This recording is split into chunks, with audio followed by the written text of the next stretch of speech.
siang, kembali lagi di Arlan Podcast.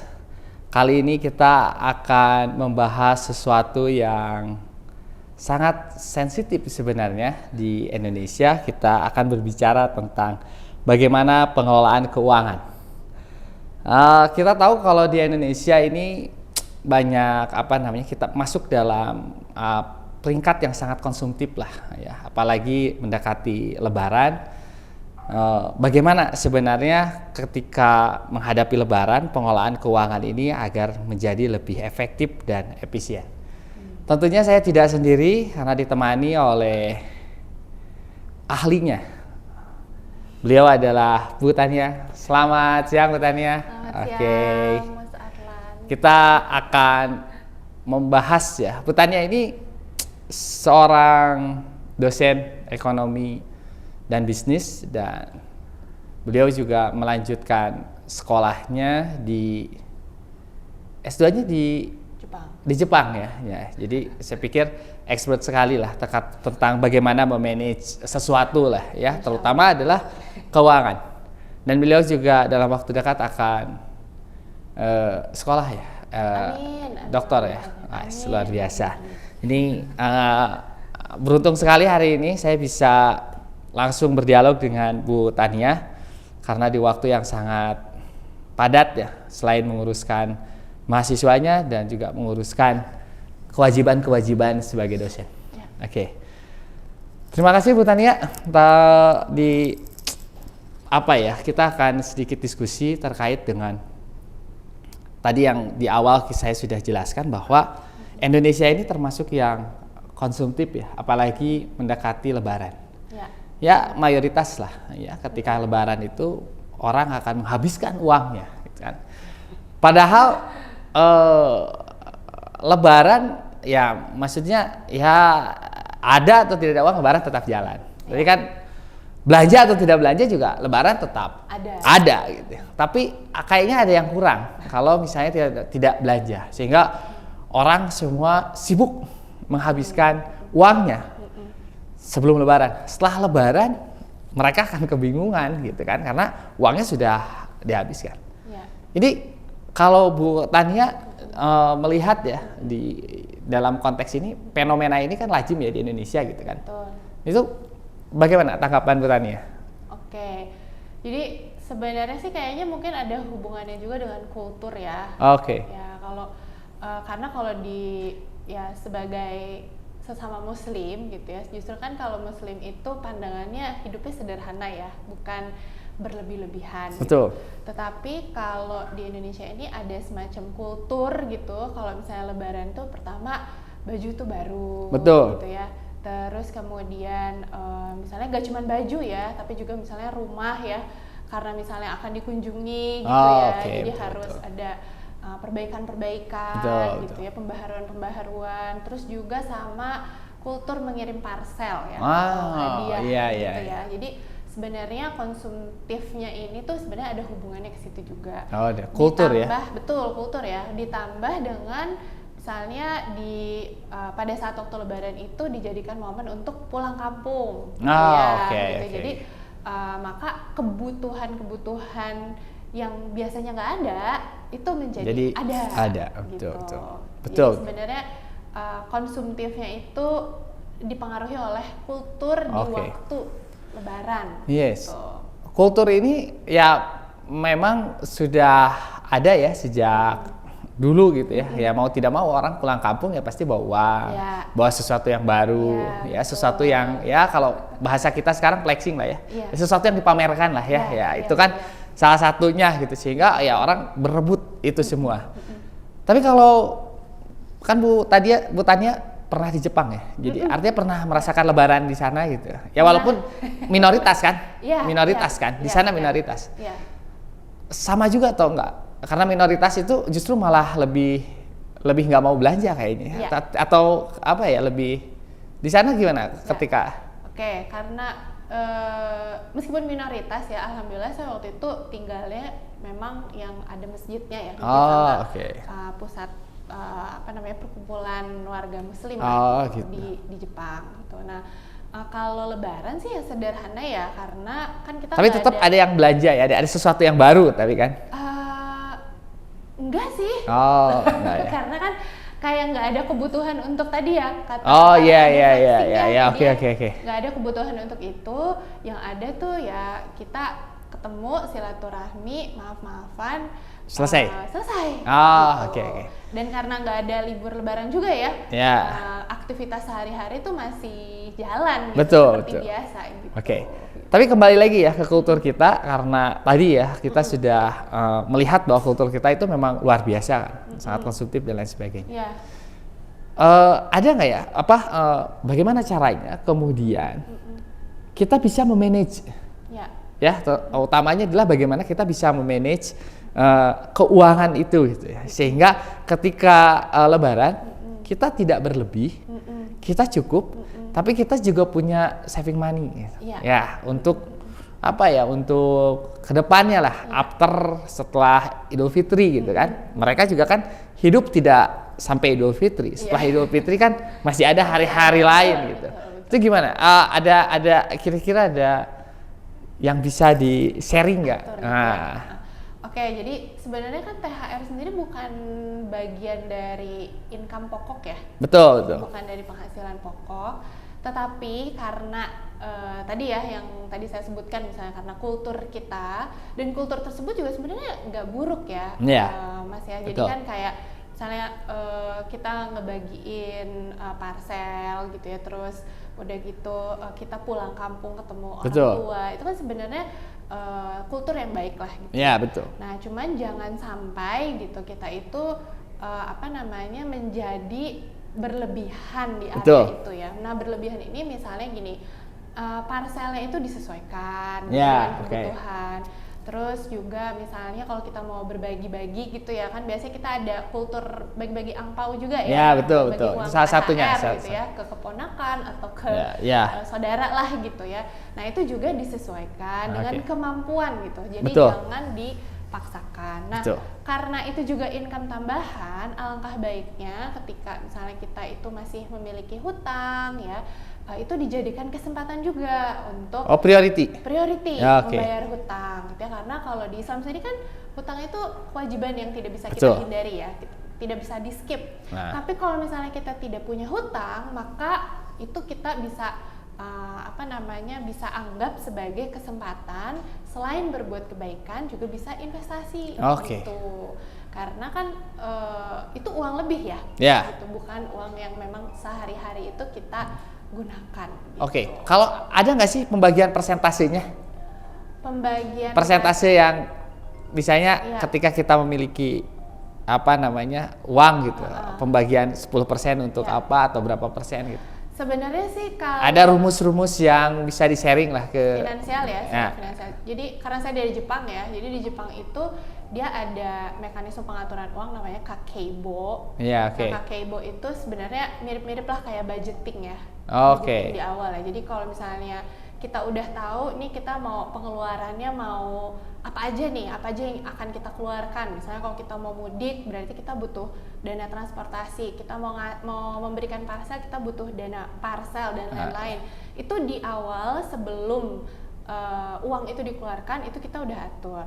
Tapi kita sudah tahu nominal uang yang dimilikinya ya, baru kita membudget. Betul. Jadi kan udah bisa ketebak ya, uang THR itu biasanya kan sesuai dengan minimal kita lah gitu ya. Jadi berarti jangan sampai keluar dari batas itu.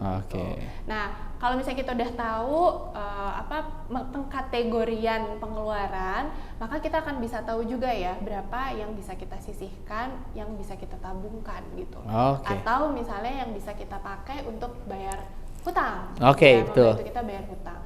Nah, selain kakeibo ada juga pengaturan keuangan yang banyak dilakukan oleh pengelola pengaturan keuangan keluarga.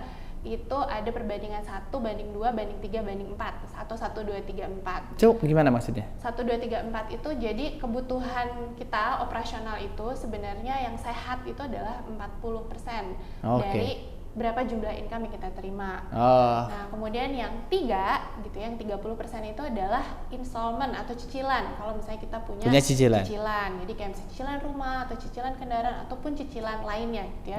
Yang sehat itu adalah kalau kita mau berhutang itu nggak boleh lebih dari 30% penghasilan kita. 30% penghasilan kita. Nah, terus sekarang kita orang Islam gitu ya. Jadi tetap 10% itu kita masukkan untuk kebaikan. Saya sih sering menyingkatnya dengan ziswaf ya, zakat, infak, sedekah, wakaf gitu ya. Terus kemudian yang 20% baru kita bisa sisihkan untuk saving and investment. Jadi tabungan dan investasi. Nah, kalau nggak punya utang gimana gitu? Wah, lebih bagus lagi. Ya. Berarti diserahkan ke misalnya pemilik dana itu 30% itu apakah mau ditambahkan ke saving and investment atau mau ditambahkan ke operasional Tapi sebenarnya yang minimal kita bisa lakukan untuk saving and investment itu 20% dari income kita gitu. Kalau yang saving investment itu kira-kira yang bagus ya, yang kemudian umum lah ya dan aman gitu dalam jangka panjang itu biasanya disimpan di mana ya? Jadi ini sebenarnya tergantung kemampuannya juga ya kan, kemampuan orang untuk berinvestasi beda-beda ya. Tapi kalau misalnya rata-rata di Indonesia kan sebenarnya kemampuannya rata-rata lah gitu ya, bukan yang langsung bisa beli rumah gitu ya. Iya betul. Ya, properti kan salah satu bentuk investasi ya. Tapi sekarang itu bisa mulai dari menabung emas. Menabung emas. Menabung emas atau misalnya, nah kalau mau naik lagi agak atas, misalnya kita bisa obligasi negara atau misalnya dalam bentuk sukuk gitu, sukuk retail. Terus naik lagi ke atas bisa juga reksadana. Naik lagi ke atas gitu ya, bisa juga saham terus juga ada lagi yang peer to peer lending itu PLP gitu ya. Itu juga bisa gitu. Sebenarnya banyak sih sekarang itu pilihan untuk berinvestasi. Tapi yang kemudian memang nyata ya dan emas itu masih termasuk yang paling aman ya? Masih. Emas perhiasan atau emas logam mulia? Ya, bentuknya itu sebenarnya kalau untuk investasi logam mulia. Logam mulia ya? Ya, kenapa? Karena kalau perhiasan itu kan dia campuran ya, dilihat dulu ya, betul. Logam mulia itu 99% emas murni. Tapi kalau perhiasan itu seringkali dicampur sama logam lain, perak, tembaga dan karena nggak mungkin ya kalau logam mulia langsung dibuat perhiasan tanpa campuran ya dia nggak akan membentuk. Karena kan emas itu lunak gitu ya, betul. Tidak keras kan, dia butuh bantuan yang lain. Betul. Nah, sehingga jadinya tuh nilai emasnya tuh tidak semurni yang logam mulia ya. Jadi untuk membelanjakan emas di Lebaran ini cocok ya? Atau gimana ya? Pas ya? Bisa. Misalnya seandainya nih ya, ini ada teman-teman kita di rumah gitu, ketika semua kebutuhannya sudah terpenuhi gitu, ada uang sisa. Itu cocok ya di Lebaran? Cocok, dan sekarang kan udah gampang banget ya. Ada aplikasi-aplikasi betul. gitu ya, yang kita tuh bisa beli emasnya juga. Tapi cenderung pas Lebaran tuh naik harganya ya, atau kan kalau emas itu kan fluktuatif ya? Betul. Jadi kita tidak bisa memprediksi harga emas hari ini dan hari esok gitu, akan berbeda dengan hari kemarin tentunya kalau emas gitu kan. Makanya sebenarnya emas itu tuh kita nggak bisa misalnya belinya bulan ini, terus nanti kita jualnya bulan depan. Jadi memang minimal banget itu 5 tahun lah ya. 5 tahun lah. Jadi meskipun fluktuatif tapi trennya itu tetap naik. Ini menarik ya teman-teman Arlan Podcast. Jadi tadi ada berbagai macam perbincangan. Jadi artinya sebenarnya kita tidak melarang untuk membeli baju baru. Tidak ya sebenarnya. Obrolan ini adalah bagaimana mensiasati agar uang yang kemudian ya di waktu Lebaran kan pasti uang banyak ya. Sehingga uang ini bisa terbagi sesuai dengan porsinya tadi ya, Bu Tania. Sehingga nanti penggunaannya pun akan tepat sasaran ya. Ya ada investasinya.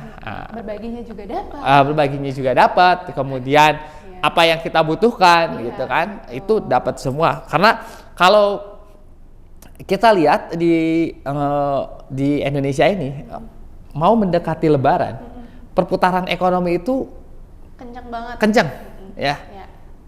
mungkin saja jarang terjadi di negara-negara lain yang kemudian mayoritas Islam. Ya, di Indonesia sebagai negara mayoritas Islam, ya posisi ada di Asia Tenggara.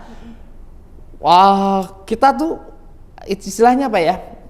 Perputaran ekonominya tinggi. Jadi artinya dengan kita membeli dan kemudian ketika kita membeli terutama kepada UMKM, sebenarnya kita membantu kan roda ekonomi ya. Betul. Bu Tania ya. Jadi apa namanya, kalau Bu Tania melihat fenomena itu ya terkait dengan kita bergeser sedikit kepada perputaran ekonomi lah ya di Indonesia. Ketika banyak orang yang berbelanja, apalagi berbelanjanya ke UMKM, maka sebenarnya kita juga memberikan andil yang besar ya. Betul banget. Jadi makanya kalau misalnya mau gitu ya, konsumtifnya itu ke produk UMKM. Betul. Jadi akhirnya jadi nggak cuman keluarga kita gitu ya yang dapat apa yang kita berikan, nggak cuman rekan-rekan dekat kita yang dapetin parcel dari kita, tapi si parcelnya itu juga membantu UMKM, jadi kan lebih merata ya.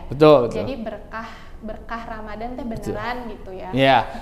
Jadi memang semuanya. Iya, tapi memang lazim ya, artinya ya di Indonesia kan kalau di bulan Lebaran orang yang tidak berjualan akan berjualan gitu kan.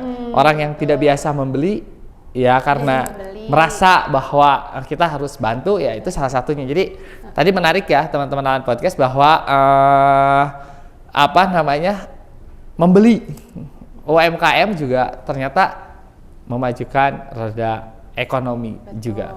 Tapi ya tadi ya, pokoknya intinya itu sesuai dengan kemampuan. Intinya memang sesuai dengan kemampuan. Tadi ada beberapa tips yang sudah dijelaskan oleh Bu Tania terkait bagaimana kita membagi atau mengkalkulasi uang tersebut. Sedikit mungkin sebagai penutup Bu Tania, kira-kira apa yang kemudian bisa disarankan lah, selain tadi sudah banyak sebenarnya ya saran bagaimana membagi uang gitu ya, membagi kebutuhan gitu. Silahkan Bu Tania. Sarannya ya, yang pertama kita perlu mengkategorikan dulu ya pengeluaran THR itu untuk apa aja. Kemudian juga kita perlu untuk benar-benar disiplin sama pembatasan pengeluaran tersebut. Selain pengeluaran juga kita bisa lihat apakah kita masih punya kewajiban atau enggak. Pertama kewajiban hutang dan jangan lupa kewajiban zakat. Gitu ya. Itu jangan sampai keinginan kita untuk terlihat cantik pada saat Lebaran gitu ya, terlihat bisa mampu memberikan parcel yang mewah gitu, malahan menghalangi kita untuk membayar sesuatu yang sebenarnya lebih wajib untuk dibayarkan. Itu prioritas ya, utang atau zakatnya gitu. Sama kalau misalnya memang ada sisa, karena ini uang yang di luar penghasilan rutin, maka sangat memungkinkan untuk melakukan investasi. Menarik sekali perbincangan kali ini bersama Bu Tania di Arlan Podcast, berbicara tentang pengelolaan keuangan di Hari Raya Idul Fitri. Tadi ada beberapa tips, sekali lagi saya ucapkan terima kasih Bu Tania telah berbagi di Arlan Podcast. Mudah-mudahan ini akan menjadi edukasi buat kita semua, tentunya buat mereka yang mencoba sedang mengelola keuangan dengan baik. Terima kasih Bu Tania. Sama-sama. Thank you. Sampai jumpa di Arlan Podcast.